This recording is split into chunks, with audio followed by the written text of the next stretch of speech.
You ever go to the bathroom in public and be like, I don't even want to stand near a stall because what if somebody doing a YouTube prank? They gonna try to throw peanut butter on my shoes. Like, then I'm gonna be mad. Anyways,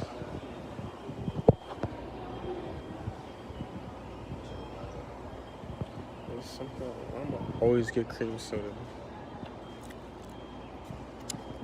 Like, if it's a freestyle, I'm gonna get cream soda every time.